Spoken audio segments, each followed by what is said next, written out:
Hi friends, ഇന്ന് കോവയ്ക്ക മുട്ടത്തോരൻ ഉണ്ടാക്കിയാലോ? ഇതിന് വേണ്ടിയിട്ട് ഞാനൊരു 15 വലിയ കോവയ്ക്കാണ് കേട്ടോ എടുത്തിട്ടുള്ളത്.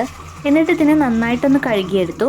പിന്നെ ഓരോ കോവയ്ക്കയും 4 ആക്കി നീളത്തിൽ മുറിച്ചിട്ട് പിന്നെ അതിനെ ചെറുതാക്കി മുറിച്ച് വയ്ക്കുകയാണ് ചെയ്തത്. വാങ്ങിച്ച കോവയ്ക്കയിൽ ഓൾമോസ്റ്റ് എല്ലാം പഴുത്തതായിരുന്നു.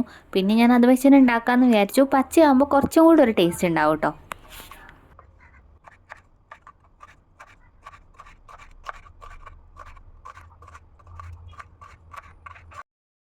ഏകദേശം ഒരു 8-9 ചെറിയ ഉള്ളിയും കൂടെ എടുത്തിട്ട് നന്നായിട്ടൊന്ന് ചെറുതായിട്ട് മുറിച്ച് വെച്ചിട്ടുണ്ട്. പിന്നെ ഒരു 8 അല്ലിയോളം വെളുത്തുള്ളി എടുത്തിട്ട് അതും ചെറുതായിട്ട് മുറിച്ച് വെച്ചിട്ടുണ്ട്.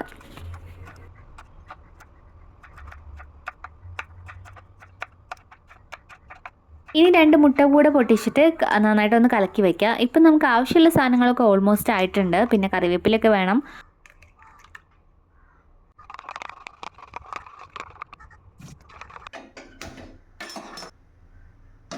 സ്റ്റവ് ഓൺ ചെയ്തിട്ട് പാത്രം വയ്ക്കുക, വെളിച്ചെണ്ണ ഒഴിച്ച് കൊടുക്കുക, കടുക് പൊട്ടിക്കുക. അതിനുശേഷം ഈ ചെറിയുള്ളി അരിഞ്ഞതും കൂടെ ഇതിലേക്ക് ചേർക്കുക.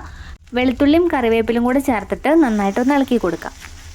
ഇത് നന്നായിട്ടൊന്ന് വാടി വന്നപ്പോൾ ഇതിലേക്ക് 1.5 സ്പൂൺ ക്രഷ്ഡ് ചില്ലിയും കൂടെ ചേർത്ത് കൊടുത്തിട്ടുണ്ട്.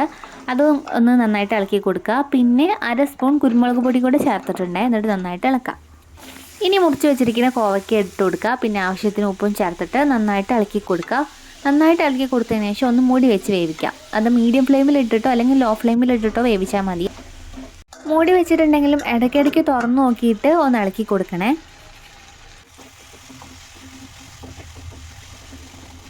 ഒരു 8 മിനിറ്റ് ഇങ്ങനെ മീഡിയം ഫ്ലെയിമിൽ വെച്ചിട്ട് ഇടയ്ക്കിടയ്ക്ക് ഇളക്കി കൊടുത്തിട്ട് തിന്നാൽ തന്നെ ഇത് നന്നായിട്ട് വെന്ത് കിട്ടും.